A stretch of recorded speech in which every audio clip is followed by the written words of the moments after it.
Hey there, Mike Dunn, editor-in-chief of Tabletop, and I've got something very special to tell you about. It's a new crowdfunding campaign from Gooey Cube. It's called The Tomb of Gyzengax. It's a tribute to Gary Gygax and many of the legends that created the wonderful game that we all love to play. The link is right down here. Go hit it up, back it. You can't go wrong. Woo! Another week. More video games to talk about.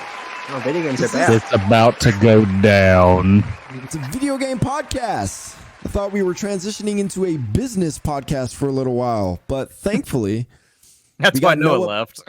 That's why Noah wasn't here. I said he was sick last week just so we all felt bad for him, but he was actually out because he was afraid of more business talk. But he's back knowing that we have video games to talk about. I was Noah, you haven't been on this podcast enough times this year. At this point, I was beginning to believe that you are now the guest on this podcast rather than one of the co-hosts. What is it? They say a great comeback starts with a great deficit. So I'm letting you get ahead, and then I'll slowly get my reps in. I'll punch my little time card. You'll be the host soon. Yeah, I got promoted to guest. I like it. All right. Well, we have played some video games. David, you are still on a JRPG kick. This is 2024. This is a brand new David. I like this, David. What have you been playing? That means he didn't like the other one. Yeah, well, you gotta take it as you have it. You can interpret that however you want to interpret that. I know. I didn't say it. I didn't say I know he was proud of me when I first picked up Yakuza 7 Like a Dragon after he had recommended it. And Fire Emblem. Yep. He was all proud of me for messing around with JRPGs. And then this year I just dove headfirst into him because there are a ton of great JRPGs out there this year. No prompting. I mean, this is all on him. There's a bunch from previous years too, but this year there's some really, really good ones. And after finishing Rebirth, it's like I want to do something a little bit different, and I jumped into Yakuza. Well, I guess it's just Like a Dragon, Infinite Wealth, and boy, it is something to play. I mean, I know Yakuza games are just insane. They just always have been. I've watched the trailers and stuff. I'm like, who plays this? And now I do. Because, I haven't, I'm obviously not finished with Infinite Wealth, and that's mainly because the game is absolutely massive. I've put in like 11 hours and I'm in chapter 3, and I've really rushed in a lot of these chapters. Like I just found out because I was trying to figure out the place I bought my copy still had the pre-order bonus inside the case, and I was trying to figure out when I could use the things and stuff. Turns out one of them doesn't even pop up till chapter 6. So it's like I'm rushing. I could be 20 hours in before I even get to use a pre-order bonus from a game. Most of the time you discard those in the first hour. Like in JRPGs, it's just not. It's like, oh, this gear is crap. I get better stuff in the first 30 minutes. Nope, not in Infinite Wealth. It is, and it. I think the thing that's funny is the locations, especially after getting out of something like Final Fantasy Rebirth. The locations don't feel humongous. Like they have this, just the smaller city that you're existing in, just like in the previous games, and you're just running around doing your everyday life thing as Ichiban, who is like one of the greatest characters ever. I love his character. He is as wholesome as he has ever been, until of course he pulls out the barbed wire bat and has to beat people up with it. But he is as earnest as he always is, trying to help everybody. Like in the very beginning of this game, he fights a dude, and because the dude's trying to buy him off and stuff like that, and his money, after he finishes fighting the guy, his money flies into the sewer, and Ichiban has just finished beating this guy up. He jumps into the sewage water and gets his money out of it. and is like, "Hey, I got you. I saved your bunny." It's like, "Oh, Ichiban, never change, buddy. you are just the best." Is he still trying to be a hero? Because that was the original idea for him. Like he wanted to be a hero. It's kind of changed because now when the game starts, and I'm gonna try and be as spoiler free as possible, but when the game starts, he's actually working at Hello Work. He's trying to help. Okay. He's trying to help former Yakuza find jobs. So that is his new kind of hero's journey, is that he is trying to help people to get back on their feet and instead of being Yakuza, get them into using the skills they have to be an everyday person. Like that's what he's trying to fulfill his promise from the last game. So it's just he's still obviously everything is as over exaggerated as it ever is. You just saw on there as he's texting and then just hits the screen. Like it's all that way, and you wouldn't want it any other way because the over exaggeration is part of why it's so much fun to watch the whole entire thing. There's trying to think of all the words to talk about this game because there's so much going on. Just in the Pull out the first dictionary. Yeah, in the first 10 hours, there's just so many things that are going on. Because you do go to Hawaii and all this different kind of stuff happens. And yes, the trailer happens. The first trailer we saw where poor dude is butt naked on the beach because he has been robbed and all these different things. And there's all these situations that Ichiban keeps getting into that keep screwing him up. And like it's just funny because it's kind of like how I felt with Rebirth. They're constantly breaking up what your main narrative is, what the main thing you're doing with all these other things, which I think Rebirth does it a little more overboard in the sense of it's such a big open world that it's very easy to lose track of the story. Whereas here it is a more compact area that you're at. But I feel like every time I'm just trying to get to the next thing, the next story beat, I'm finding something else to do. And it's more than just fighting, which the fights are all the same as the previous games where it's the turn-based, which I'm pretty sure it was the same in the original where you're in this circle and you can kind of move around and you can use that to your benefit here where you engage with, like, if there's something in the environment that can be picked up, you can use it to fight with. If there's if you're behind one of the characters, you can actually you can actually get extra bonus points for hitting him from behind. Or one of the things I've really liked is, like, if you angle a guy, you can actually see like a direction that you're hitting him in. You can knock him either into something to give damage, but you could knock him into one of your teammates who will do an extra move on him, or he could knock down the other bad guys. Like, it's just everything is so well done. I've not encountered a lot of the different playable characters, but even Kiryu, he's of course from the other Yakuza games. He comes into this, and he actually there's still turn based with him, but even his stuff is based on your brawling from the previous. Like, you have the three different. I don't know how much you played of it, or if you played any of those games with him in it, Anthony. But like it's got like the different martial arts styles that you flip between with him to engage and fight back against different characters. So it's just really, really cool the way that they've done all that. But on the way to all these things, I feel like I'm constantly interrupted with mini games and things to do, and it's not a bother to do these things. They're just these, like, one of the ones that pops to memory the most is when I'm just trying to walk over to an area to get to the next story beat, and I get interrupted by a lady who wants me to join her dating app and help test it and like meet up with other people. And like it's literally this mini game where you're having to like you have a like button prompts to type out answers fast enough like to people to help them be interested, and then you choose responses.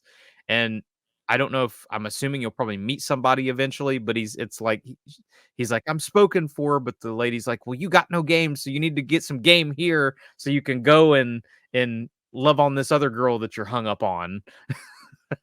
And just there's not enough you can say about this game with just how colorful and charming. And I'm just 10 hours in.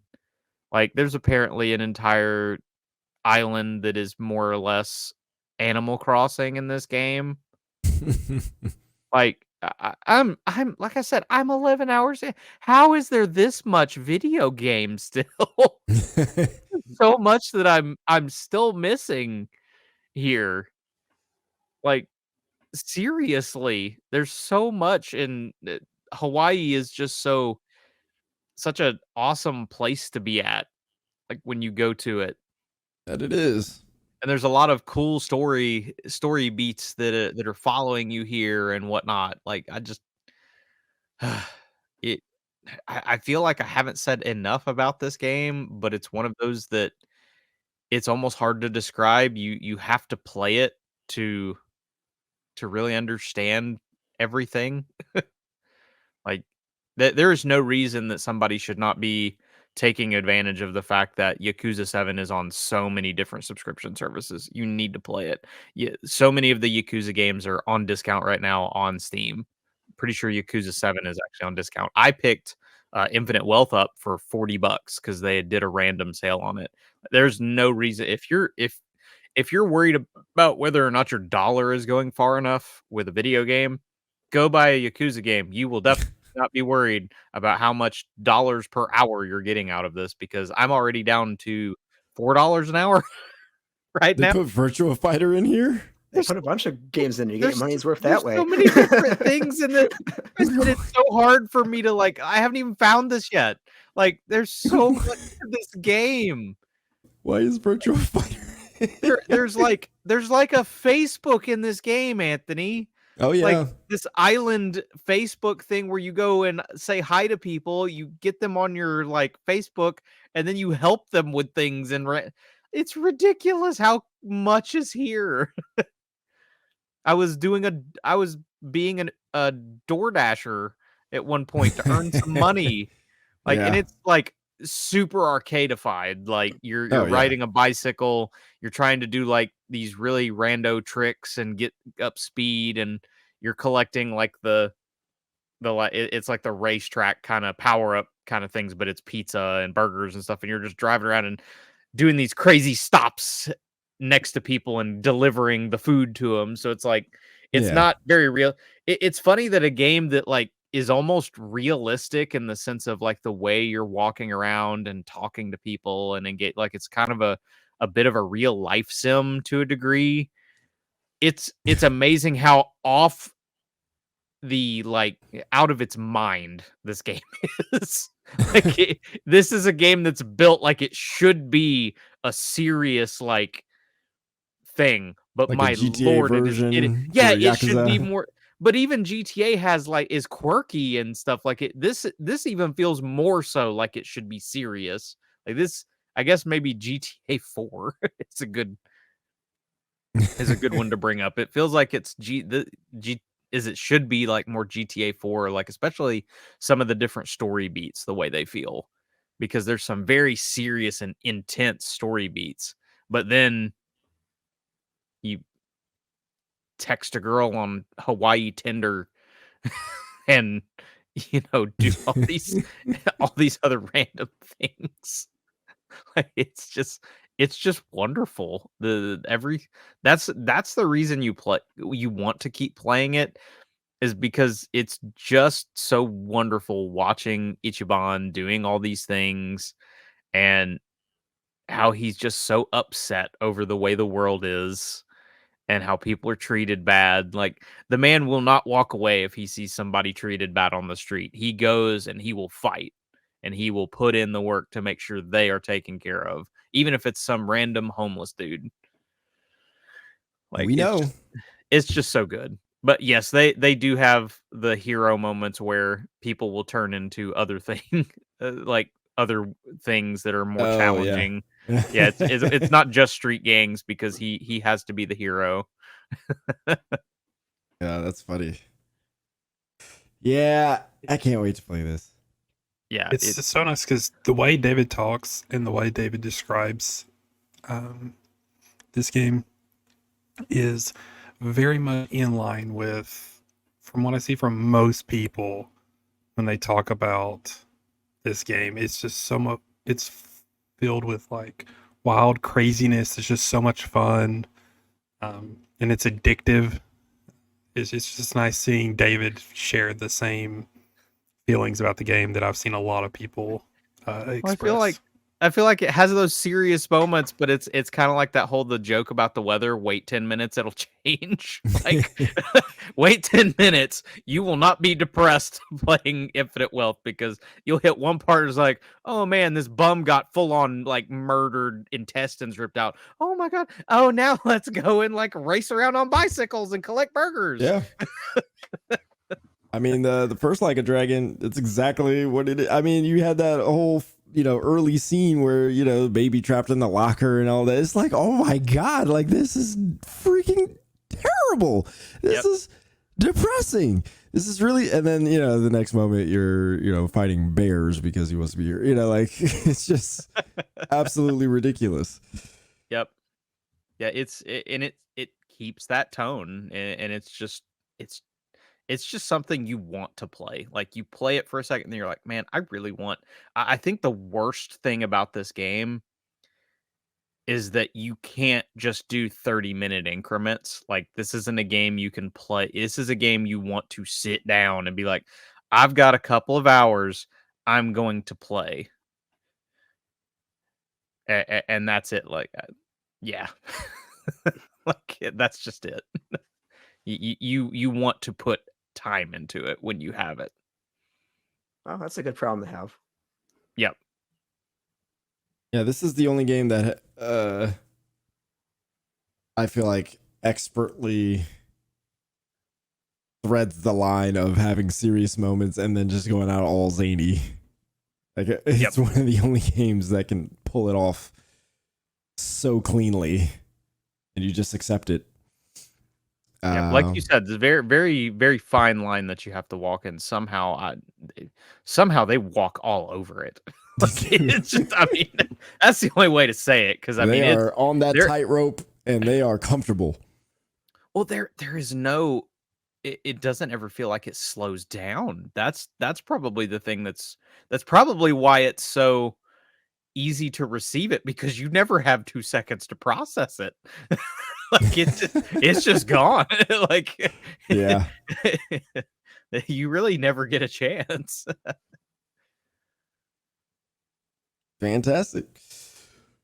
Well, like Noah said, it is nice hearing you talk so glowingly about JRPGs. 2 JRPGs. Yep. Already in 2024. Oh yeah, and I'm gonna end up going back to Final Fantasy 16 because I need to play that one again. I would imagine.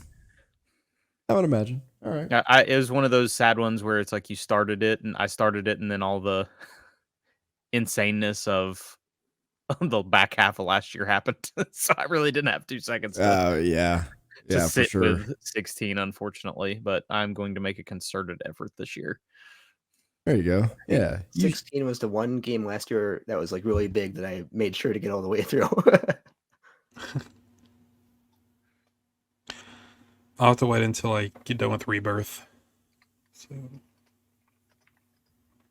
All right, let's there's something I wanted to look up real quick. So, Jack, why don't you go talk about Unicorn Overlord? Okay, so you can just tune out on that. Yeah, okay. No, I'm listening. I am listening. Yeah, I mean, Unicorn Overlord. So, this is a strategy RPG game by Vanillaware, and so you may or not have heard of their games. I mean, they have a pretty distinctive visual style where they have these like storybook type visuals that all their games have, where it's, you know, like 13 Sentinels is a popular one, Dragon's Crown from like a decade ago.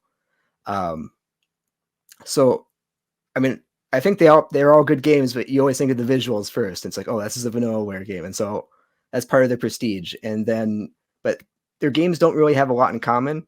So like 13 Sentinels is like almost a pure visual novel with like, there's some like mech sections that have kind of a strategy component to them, but it's a very small part of the game. Dragon's Crown's like a beat 'em up. Yeah. And yeah. And then Dragon's Crown has like a beat 'em up game where you go to different places, beat guys up like Ninja Turtles or something like that. Unicorn Overlord is it's in the style of something like a Shining Force or a Fire Emblem or something like that, but it's not exactly the same, but it has a lot of familiar elements. So, you know, it's got that medieval setting.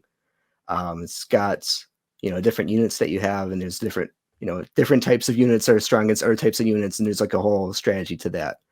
But the thing that makes Unicorn Overlord, I think, really fun is that it's very open-ended in how you approach the strategy and just in general how you approach the game. So, you know, like the distinctive thing. Oh, there's Mike. Hi, Mike. Welcome to the podcast. Hey. You saw this earlier.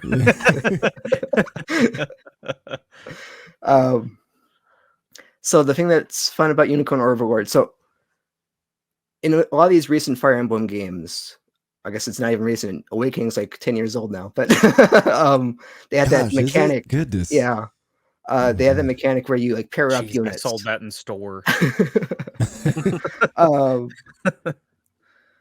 And so the pairing up units is kind of fun because you could like kind of cover their weaknesses in certain ways and like have super powerful units. And that would kind of change the strategy of how you do it. I mean, I think in practice, it's probably a little too powerful where you basically had a paired up unit and you just like kind of steamroll everything else. It's kind of like if you were playing Pokemon, you like do the Mega Evolution, the AI just doesn't stand a chance. But you know, it's kind of a fun idea. And Unicorn Overlord takes that basic premise and that makes it like the entire game and balances it around that idea. Where instead of you pairing up like 2 units to make one super unit, every unit is like a set of potentially up to 5 different people that you can have as one super unit. And that's the way your characters work. That's the way the enemy's characters work. So this is a game where you have like, I mean, they give you like 10 million different characters to use. You're getting like a new character like every 10 minutes, basically. So you have a ton of units to work with. And so it's kind of fun to like build different teams. So you can have like, so the way it has, you have like a 6x6 or no, like a 3x3 grid for 6 slots of people, and how you position your team and what the types of units you use on your team makes a big difference in how they pair up and how they fight like different other units. So like if you have 2 people who are like back to back, so you have like a mage in the back row and then you have your warrior guy in the front row, the warrior guy can cover attacks for the mage, and so that will work against like any normal sword guys. Like if they try to attack you, your main guy will always defend against that. But if you fight a spear guy, he can hit both people in the back row, and then so it's not a very good strategy to use it that way, right? So you're constantly thinking about how you're not only the people that are in your unit, but how you're arranging them. And then actually you can go even deeper and like pick the types of moves they use and when by like setting certain conditions where like if your health drops a certain point, you use this skill and that can change your favor too. So it sounds very complicated, but it's kind of not. I actually think the game's a little easy. But it's the fun though is that you can do so many different setups. You can do so many different ways where you can make units. You can kind of see here, we have all these different units and there's like 4 guys in that one unit, and you can kind of make them work even if they're not like they don't necessarily complement each other. You can set up your skills and you can set up their arrangement in ways where, oh, I can kind of make this team work. It's kind of fun to see how it's going to end up. So you go around, you fight. It tells you before you even fight the guys like what the result's going to be, so you can try to rearrange your units and say, well, maybe if I rearrange them this way, it'll make a difference that way, and that kind of thing. And so it's very free form in how you're able to, kind of adjust the matches and I don't know, it's just fun to mess around with. Like I, I haven't played any of the recent Fire Emblem games. I kind of fell off on them, just because I felt like you don't really need that much strategy unless you were playing on the super hard modes, and I'm not that good at them, right? Like, you definitely do need strategy. Well, kind of. Like you need to know the basic like weapon lineups and that kind of stuff, and you need to know how the units work. But I never feel like at least the 3DS ones, I felt like they're very easy. And the Switch ones, I guess I don't know for sure. And this one reminds me a little bit more of like the classic Fire Emblems from like Game Boy Advance to before that, where there's a little bit of bite to it, but it's not. You have so much customization that you can kind of get around whatever and do whatever you want, but it's still enough where it's like you got to think about it. And I mean, I guess the other part of it is Fire Emblem games. I think they're getting more towards like a dating sim kind of game. Whereas a lot more like reading and building relationships. And this game has a little bit of that. Like the units you pair up can have a relationship meter, and you can unlock like different conversations, but it's not a big part of the game. In fact, like this game, I'd almost say it barely has a story at all. I mean, it's not like a bad story, but it's very straightforward. It's not really the point. And I think part of that is because, you do these little strategy battles, but this whole game takes place on a giant, I'd say it's kind of like an open world map. It reminds me of like an old Final Fantasy world map where you're walking across stuff and picking stuff up, but it's not, it functions almost more like, like an Elder Scrolls map or like Final Fantasy VII Rebirth map, where you're like, you can kind of go wherever you want, and that will actually, you can go to places where, because when the game first opens up, you can go to like 3 different directions on the map, and you can do entire sections of the game, like, because the entire game's split in like 4 different continents, and you can go to wherever you want pretty much. I mean, some places are tougher because there's different level requirements, but you kind of have, and you can work around that though, based if you have like really good strategies, you can do the tougher continents first if you want. You get more rewards, different units that way. And so it's just very open-ended, and I kind of like just walking around the map because there's like just a bunch of like shiny stuff to collect. And so I like just picking up the shiny stuff, and then you can go to these tougher areas and just kind of like run past all the enemy units to try to pick up as much crap as you can.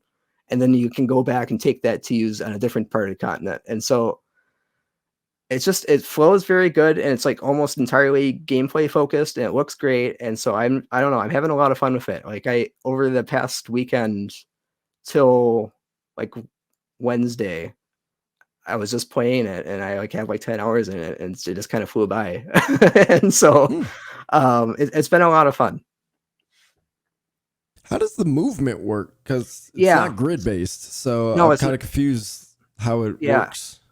Yeah, it's not grid based. It's kind of like an RTS, like Command and Conquer kind of game where you I mean, it's similar in some ways to a grid based game where you're like there's the range matters. You see like there's circles, and that's like the range of their attack. So it's like the positioning still matters a little bit, but it's like a Command and Conquer where you tell the units where to go, and they'll go there slowly. And then you can even like spot. That's how it's kind of like a base where you're like summoning your units to. That's how you summon like your characters to push them out to. You have to like use resources to like push your characters out, because you only start with like 3 resources, and then as you fight guys, as you build things up, you get more resources, and then you can summon more characters. So it's not like a straight Fire Emblem clone. It just takes a lot of. It feels familiar to it. It combines a bunch of different type of strategy games. Interesting. So what determines when the enemy moves? Like when you're in range, or because it seems like some enemies were moving closer to you as you were moving, and others stayed in their spot. Yeah, well, I mean, it's RTS style, so everyone's kind of always moving. But some of them were also. It depends on the mission. Where like some of them are like, we're just going to sit here and protect the home base, or there's guys in those garrison buildings that are just there to like snipe you. So it depends on the map, but usually like everyone's moving. If you get close enough, like in their circle range, you'll start trying to attack you and that kind of thing. Fascinating. I might want to check this out just because. Well, it's actually, they have like this ridiculously huge demo. You can play like 7 hours of the game if you want, and then you can just carry it over. So that's okay. That might be enough for me then. Yeah, I think that's enough to know. Yeah. I'll be back next week to talk about this strictly based on the demo. How long is the game, do you think? I don't know for sure. I think it's like supposed to be 30, 40 hours long. Okay. Because like I've done essentially 1.5 continents about 10 hours in. 1.5 continents. That sounds like a lot. Yeah. I just looked it up on how long to beat. How the main story is 35.5 hours ish. Yeah, that sounds about right, probably. Okay. I guess so. 7 hours is just a fraction of.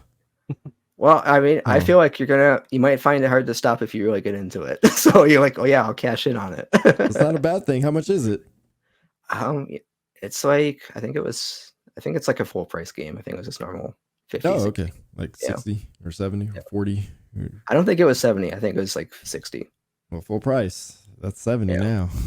I guess so. I don't want to accept that though. Yeah, if 70 is full price, what does that make 60? If a game is $60.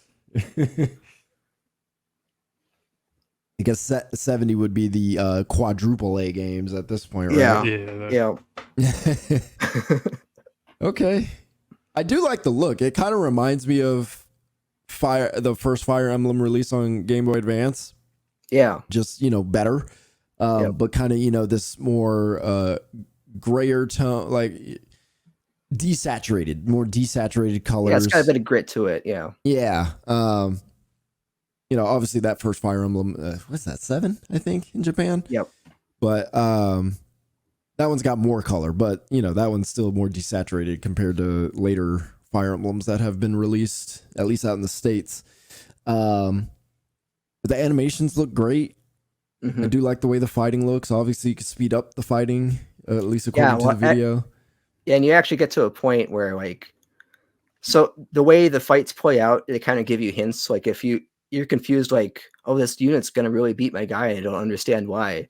It helps to pay attention to the animations because it'll show you, like, oh, this guy cast a certain buff, so I should have, like, changed my skills to focus on this kind of guy or that kind of thing. So it's helpful that way, but a lot of times I'm kind of at the point where, like, if I'm just going to steamroll an enemy, I'll just skip the animation entirely. And I think you kind of got to do that because some of these animations get pretty long. So, but I think that's okay. Yeah. It looks good. I like the look of this. I might want to try it out. Okay. Very nice. All right. Well, I've been playing Turnip Boy Robs a Bank. It's funny. I liked Turnip Boy Commits Tax Evasion, but I don't remember much of it. So, like, this is a direct sequel to Turnip Boy Commits Tax Evasion, and I don't remember any of the story of Turnip Boy Commits Tax Evasion. I don't even remember beating the game, but I know I beat it. So, like, you didn't pick up any tips for evading taxes? No, not in that one. No, nothing that I feel like I could get away with. Okay. At least, but no, the story continues apparently with now Turnip Boy, and I think it's the son of the turnip from Commits Tax Evasion. So now, like, he's continuing the legacy of doing these wild acts, and he's going to rob a bank for reasons, because that's how Turnip Boy works. You just do things for reasons. So have any of you played Turnip Boy Robs a Bank yet? I haven't, no. Okay. I'm sorry, Anthony. That's okay. That's okay. Have any of you played Turnip Boy Commits Tax Evasion? Sorry, I can't. Okay, no, that's fine. It's against my morals. You probably literally couldn't play that. Neither of these games. Can you imagine, like, bringing that up to your fellow lawyer? Yeah, I was playing this game called Turnip Boy Robs a Bank and Tax Evasion. That's true. That's true. I just have to ask you a question. For the title screen, let's just say, what kind of music would you suspect this kind of game would have as a genre of music? Throw something out there. Orchestral. Orchestral. That would be funny.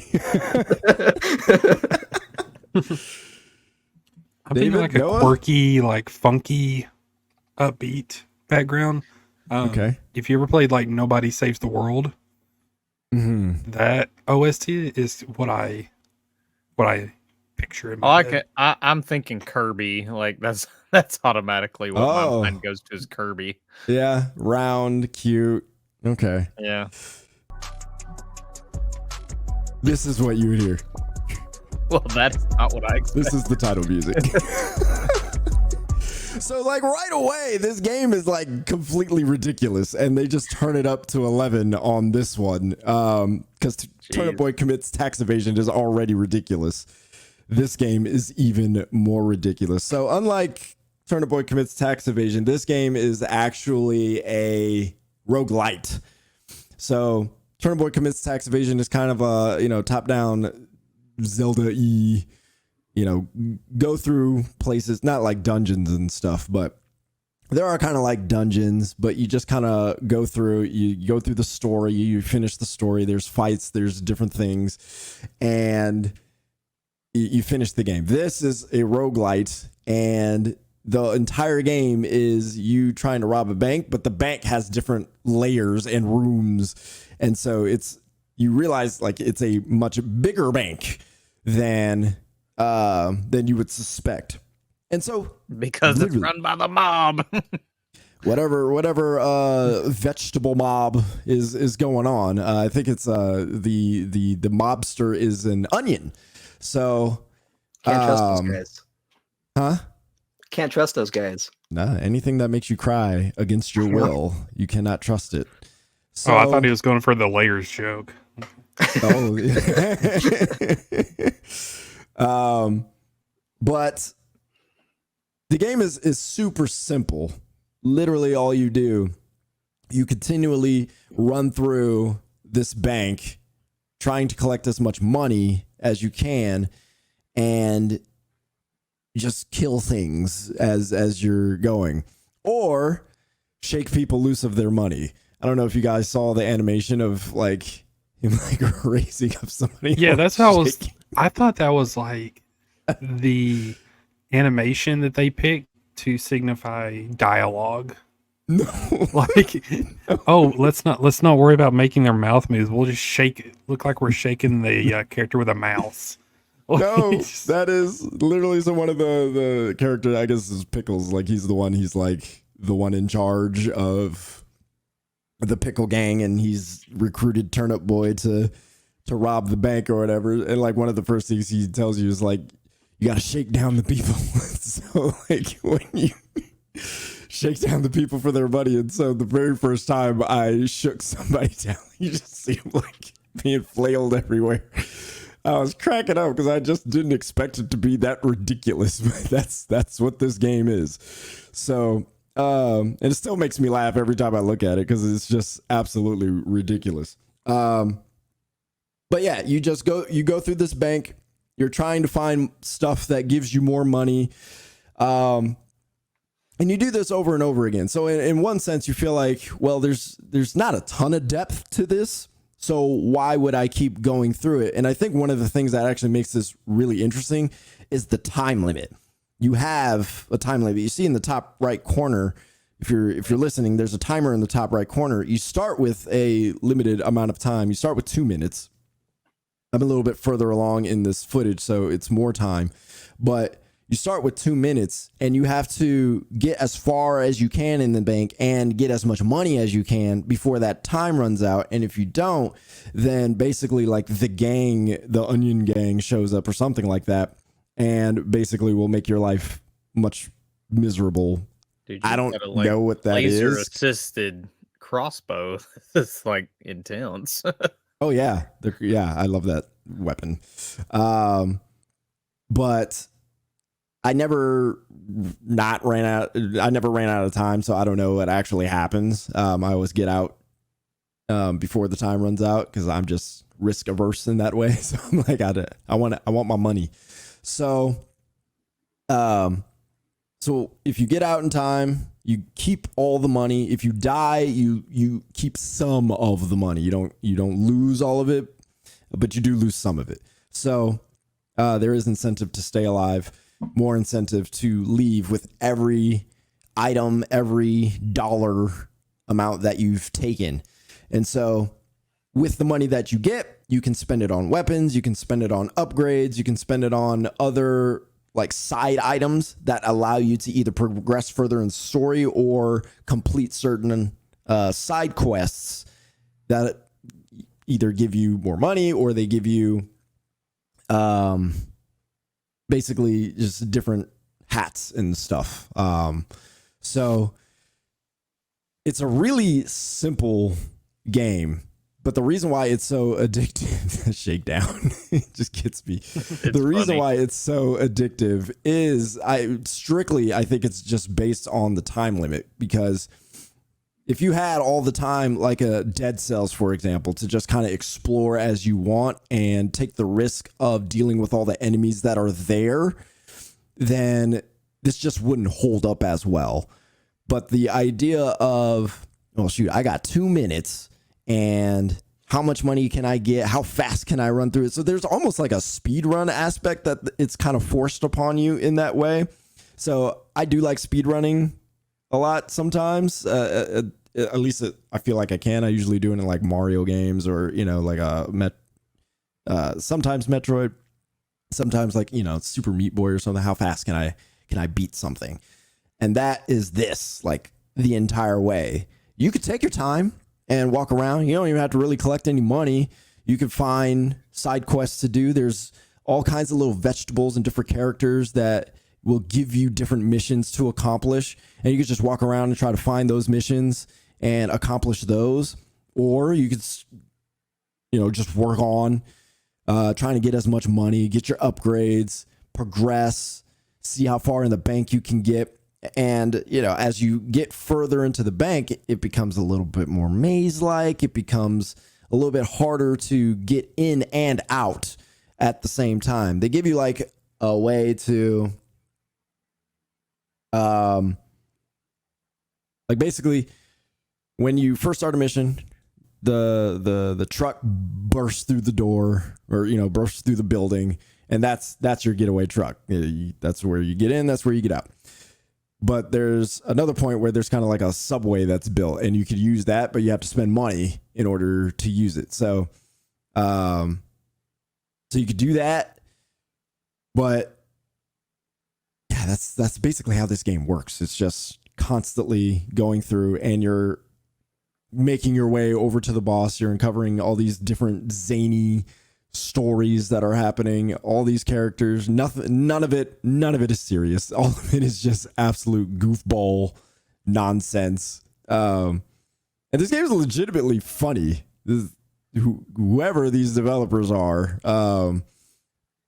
these guys got a good sense of humor. Like, this is a game that's like, okay, you guys get comedy and like do it pretty darn well. I don't know if it's just the type of humor that works with me. But I find it, I don't know if it's all dry, but it's a lot of clever, witty dialogue that's written in there. It's just like, oh yeah, there's a little twist on some stuff that makes me laugh. So again, it's not a super complex game. It's not a terribly difficult game. I definitely have died a few times. So it's not a pushover type of game, but if you spend a lot of time, your health, like right here. Yeah. So you could definitely make some mistakes. You could get careless, especially on some of the boss fights. You start getting some great weapons and you start feeling yourself a little bit, and then you upgrade your health and you feel invincible, and it's like, oh shoot, nope, I've got 2 hearts left. I need to really be careful right now. So, yeah, I think it's a fun game. It's actually a really fun game. I think it's better than the first one. I know some people think the first one was better because, there's a little bit more story. There's a little, beginning, middle, end type of thing. But I think this one hits the humor even better. And I feel like it's more replayable. and kind of exciting. So, yeah, Turnip Boy robs a bank. So it says recycle a weapon right there. Like I guess that means that's kind of what you do to get new weapons. So you have base weapons, and then you have weapons that you pick up while you're in the bank. So you kill an enemy, sometimes a special weapon drops. You can recycle those special weapons to earn new and stronger base weapons. So like in this, once I get out this store, you'll see I have like this rocket launcher that covers my face. And this is one of the later weapons, but you can only get this if you recycle some of these weapons that you get while you're robbing the bank. And they only drop. You can't like buy them. They only drop while you're robbing the bank. The trade-off is you can recycle them or you can keep them, because some of them are actually really good. Yeah. The problem is if you keep them, you don't get a base weapon. The risk reward kind of thing of I want to get this, but I have to give up this. Yeah. And all the weapons you find in the bank have ammo. So you have ammo limitations. Most of the time, I didn't have a problem like with running out of ammo, but there were some times where I did. And so there is some benefit to the base weapons because they have limitless ammo. A lot of them have a slower shot rate, but a lot of them hit hard also. So there's some benefit, to recycle the weapons, but you don't have to. You could do very well by not recycling the weapons. But I was curious, and my curiosity paid off. I mean, you piqued my curiosity with the name alone, but then you sold me when you said roguelike. So I'm on board. This looks really fun. It's a roguelite. So I don't want anybody to get confused. This is not like the grammar. No, I mean, there is a difference. I don't know if roguelike. I don't know what the difference is. So roguelike is basically kind of like your Spelunky, where you get stuff, and as you get it in the run, like you have it in the run. But if you die, your run is over and you lose everything. Everything is gone. You have to. Okay. And the next run is completely brand new. In roguelites, some do a little bit more or less in terms of what you can keep, but most of them allow you to keep a certain thing, or at the very least, maybe you don't keep anything, but you have the ability to earn stuff that you can take with you in each new run. So sometimes it's a combination, sometimes it's both of those. So that's a roguelite. Roguelites just allow you to take new things into runs, basically. Okay. So this is a roguelite. So you get to take it's all the same to me. It's like Returnal's is a legitimate roguelike because you straight up, like, you die, you restart fresh. Yes. Like there are a couple of like skill-based things, I think, but for the most part, like, it is completely. Yeah. So yeah, there are some purists where it's like the game dang near functions like a roguelike, but because you have, you can earn like a bit of health, like over the course of time. Oh, it's a roguelite. It's like, it's whatever. It's fine. But yeah, so that's the major difference. So this is, without a question, this is a roguelite. But it's a lot of fun. It's a lot of fun. It's simple, and I can't get enough of that shake out animation. Is he shooting up people in the tax one too? Is it like the feds trying to get him? I forget. Again, I don't remember the story, but yes, there's violence involved in tax evasion. I do remember that. But it is not as ridiculous as this. This game goes all out in the zany. I mean, you're whooping people with giant halibut or something, some kind of fish. You're shooting off, you got spears, you got fireworks, bacon's trying to hit you with clubs. So it's just weird. It's completely weird. So what we're But that's saying what is makes- we've been playing only weird games throughout the past couple weeks, people. Yeah. Infinite Wealth, Unicorn Overlord, and Turnip Boy commits tax evasion. Like, robs Yep. bank. So Yeah.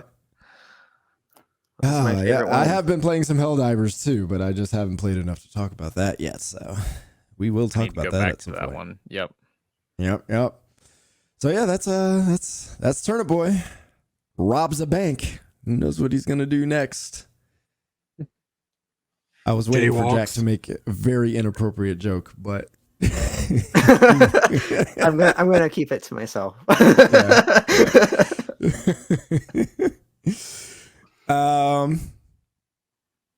Okay, let's we could talk at least one news story. This one matters a lot to David, so David, take it away. Yes, let me get you those links unless you already have them. I do. So a lot of people know about the Insomniac leaks that happened last year. They were awful. We tried to do our best to not really report on a lot of different things because, some stuff is here or some stuff is just, you don't want to spoil anything. This, however, on the other hand, is something that is not coming out. It has been canceled. I'm mainly curious. I like the idea behind it. I'm curious as to the reasons behind the cancellation. And I'm also curious how far this was in development because we didn't just get one CGI trailer. We actually got something that seemed like it had some like actual gameplay to it. And then add on on top of it, there was a second trailer. There's very rare that when you have a game full on canceled that you actually get anything beyond, maybe you'll get some like, art, concept art. You might get some very basic like models like walking around stuff like what I'm talking about, like the debug gameplay, polygon all kind of that. stuff. Yeah, exactly. You very rarely get full on like buy the game style trailers. And we ended up getting there. Like I said, it's not just one, there are two. Yep. And it's for a game called Spider-Man: The Great Web. We know that Sony went through its phase of live service and looked and was like, okay, well, we're going to cancel a bunch of them. And this game was a live service game. It was a Spider-Man game. It was based in different New Yorks. It was essentially they were going the multiverse route is the way that they were looking to do it. There was going to be fighting alongside each other. I think they said they were up to 5 is what they were going with, up to 5 people in a group. And you'd go around doing missions. They had already had apparently the first entire year of seasonal content planned, which was supposed to be around Venom, actually leading up to the comic character that Null, the symbiote lord. Jack knows what I'm talking about.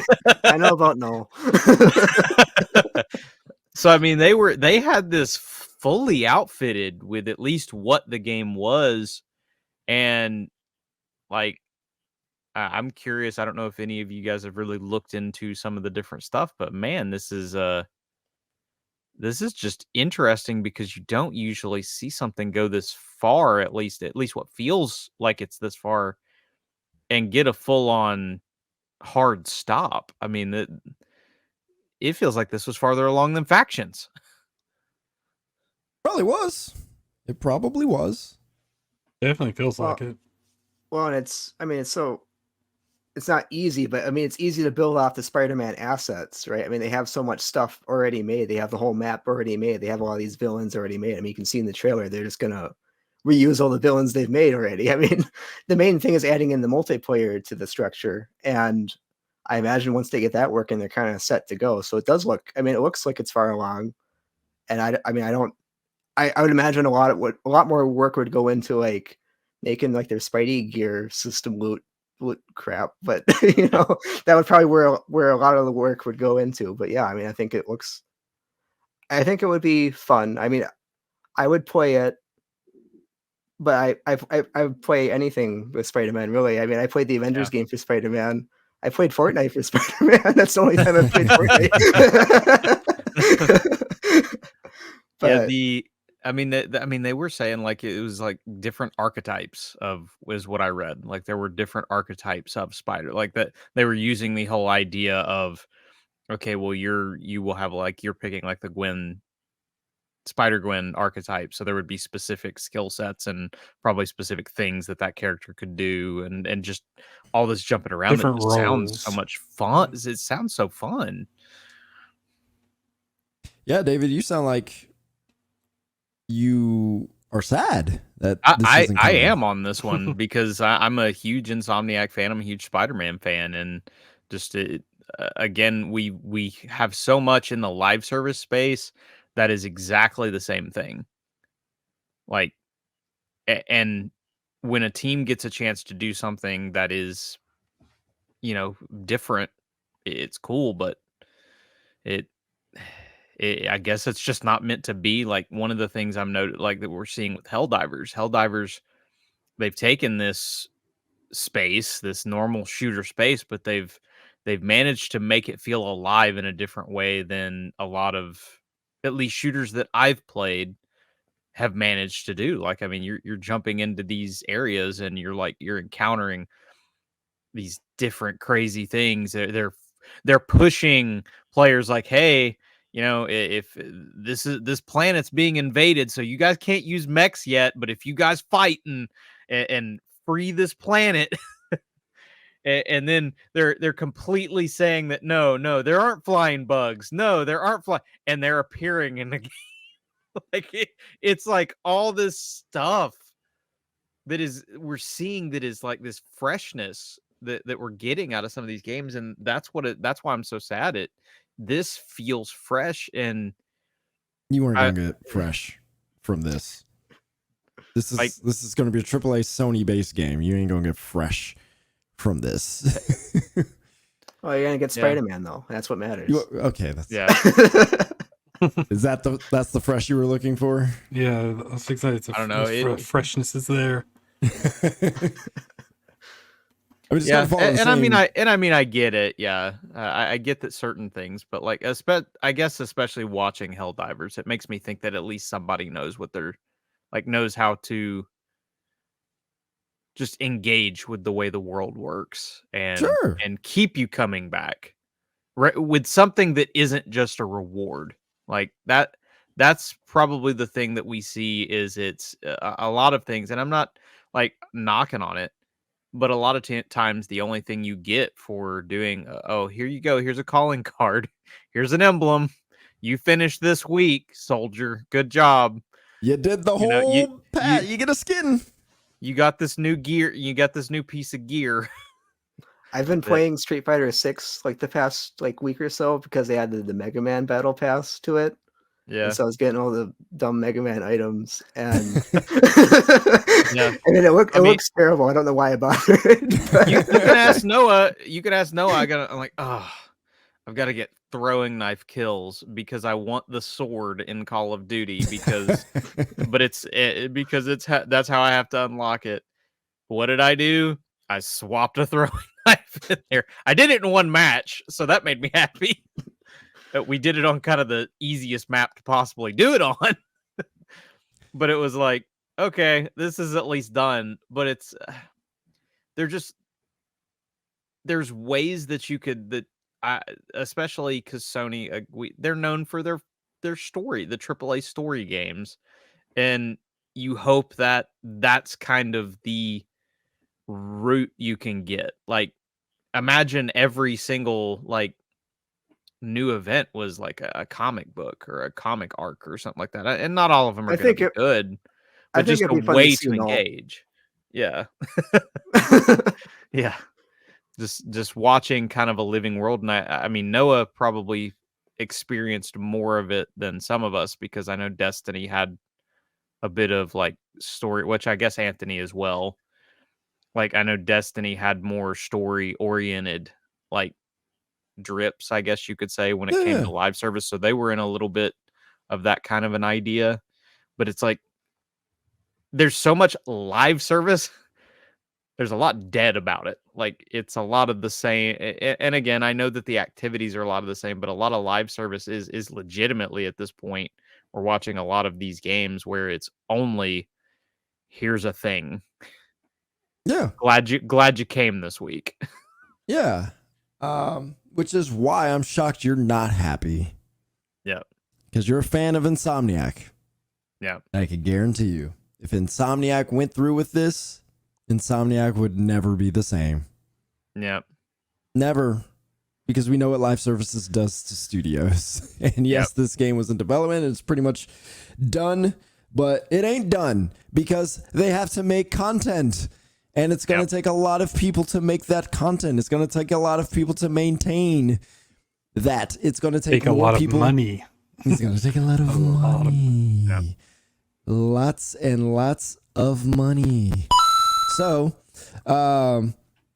yes, you should be happy that Insomniac will continue to make story-based games, because this was at best going to be something closer to Destiny. At best. At worst, it's going to be something where you get to fly around and do activities together, and it's going to be super repetitive, and you get rewards. So that is probably closer to what it was going to be. And so it's like, do we really want to risk our studio to put this game out? Yeah. And I get that live service eats you. Like it becomes we can't work on anything else because we have to work on the live service game. Yeah. So it just Naughty Dog. It's that dang, this looks really cool. It could be really cool, but I get the possible consequences because we could get something really cool, but then never see, like you said, never see anything else. They're not going to put Nolan Spider-Man 3. We know. Maybe if somehow the supposed Venom spinoff happens, maybe eventually maybe that becomes really such crazy. a popular thing. Yeah. Because if a spinoff gets real popular, we know Sony we know Insomniac likes to chase it. Yeah. Because they're you could tell that team is a bunch of super fans. Otherwise that great web game would have never even gotten this far, whatever it was. And I guess the only other thing that I could think of when I was talking with some people about it is the only, like Jack said, there's obviously a lot of pre-existing assets and whatnot. Like it could be a lot of a vertical slice with a full-on, like they could have had these trailers done as part of the pitch. Mm-hmm. Like that's what I thought they were, honestly. That would be like because there's a lot of different people don't know a lot about it, but a lot of people thought that it never went into full production. So this could have been just part of that vertical slice when Sony was like, "Hey, we want everybody to do a live service. Show us what you got." And they were like, "Hey, Yuri, you want to voice something over? You're already here for Spidey too." Yeah.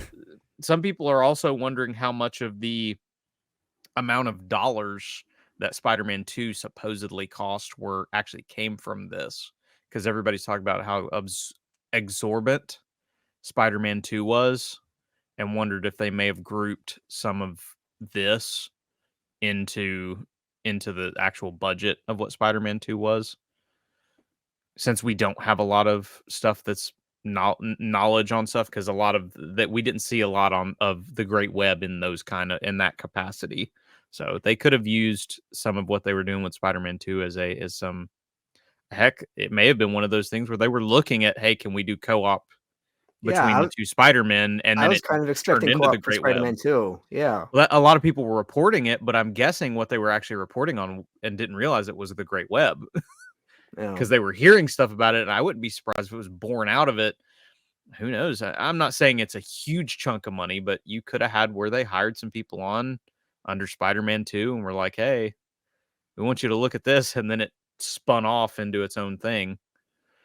And they were like, hey, we're just going to keep it budgetary, because $300 million for Spider-Man 2 certainly seems and it's not that I don't think it could have gotten there. They put it all in the Insomniac has always you're telling me that Insomniac, the same team who has managed to do so well at turning turning over games.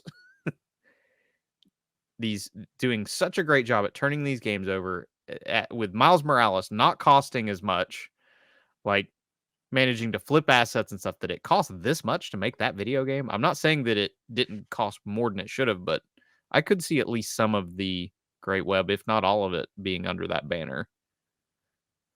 So It's entirely possible.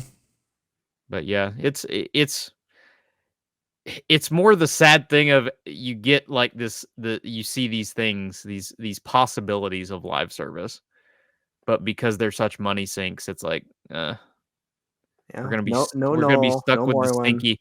We're gonna be stuck with the stinky version of live service where people are just trying to nickel and dime, and we're gonna be stuck in the what's already there.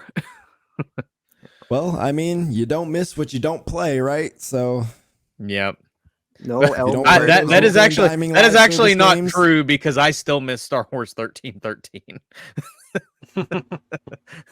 Yeah, but in terms of live service, like, yeah, we miss like those kind of games. A single player that could have been something, but in terms of live service, yeah, you're not missing that nickel and diming if you ain't playing it. This is certainly like so much closer to what could have been than we've seen in a long time, though. Like there's been a lot of games that have been canceled. We've been like, oh man, like Last of Us Factions, like that was apparently pretty far along, and all we got was a couple of concept arts.